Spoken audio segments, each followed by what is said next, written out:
Now, how can partners convey their message and their purpose with good communication to those groups? Well, I think there's a fundamental thing first, almost before we get to communication, or perhaps, Myra, it's more that nowadays the sort of media and the message are almost kind of one and the same, i.e. that what you do is communicating much more powerfully than your own communications. And by that I mean, if you create something of value for your customers, you deliver them a great product, great service, that speaks volumes. And what happens then is your customers, your consumers start talking about that for you.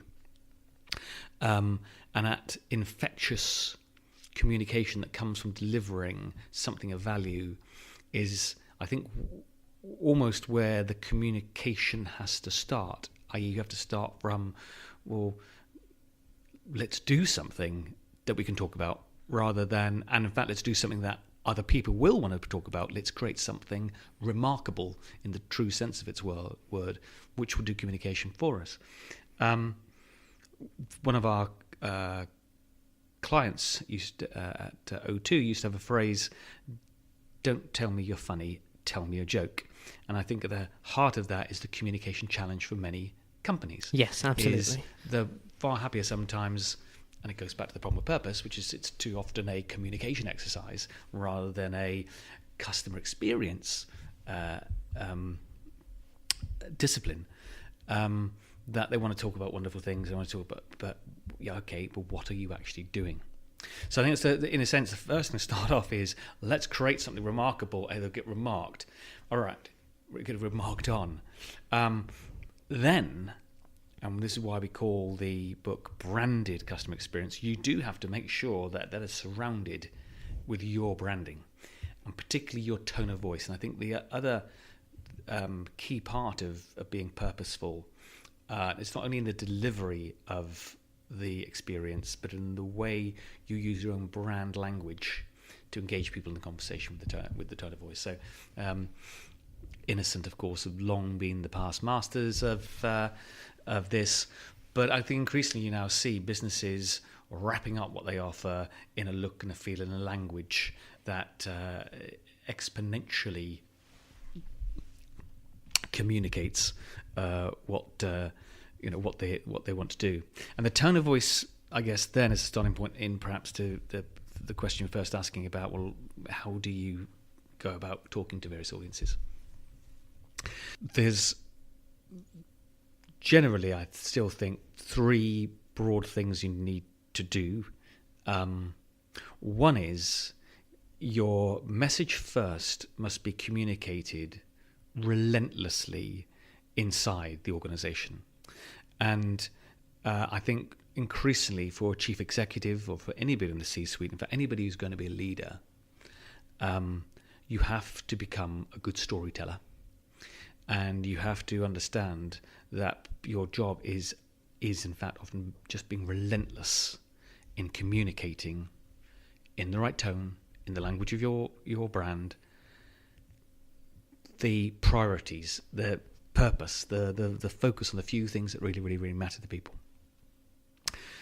The second part of internal communication, and you can do that in all kinds of ways, of course. There are town hall meetings you can do. There are, there's the daily blog you can do from the CEO's office. There's the walking around, which is most important, the walking around the business and just having conversations with people and patting them on the back for doing a great job, which is in line with the purpose of calling people out because you heard that great story, and sharing a story from one part of the organization with them. There's a lot of that socializing that I think good leaders do, and poorer leaders don't do. I think poor leaders tend to restrict their communications to extremely formal channels, and you might be lucky if you get one speech every 6 months from them, and you might get a little bit of writing in the front of the corporate brochure or in the front of an employee manual. Sort of relentless communication from a leader is important. And then the second thing is using new technologies, using internal communication technologies, whether it be a Yammer or a Slack or an intranet or a app or whatever, or a Snapchat, Pentagram, God knows what they are. All these opportunities are ways of engaging people internally and story sharing. And I think that is another key part of the communication. And then you need to provide the freedom for your own people to share their stories externally with customers, and encourage dialogue and conversation between your employees and customers. And I think there are some good examples in the book of companies who are very good at allowing the frontline employees in particular to engage in conversations off script. Doesn't matter what you talk about, because we know you will be talking in the right manner and you'll be talking about the right things that matter to our customers. I think Timpson, the key chain, the key Smiths, is a great example of that. So it's probably a very long answer to what you were probably hoping was going to be a relatively short response to your question about communication. It starts with, let's do something that people want to remark on. That would be the most important way of communicating. It's then about relentless communication as a leader inside every possible way, using technologies to accelerate that, and empowering conversations, open conversations between your own people and customers. And then traditional marketing communications tend to take care of themselves. There's lots of really good professionals in that who can create great advertising campaigns and social media campaigns and God knows what else. That's, I think, the lesser the challenge. The bigger challenge is understanding your job nowadays is to constantly tell stories.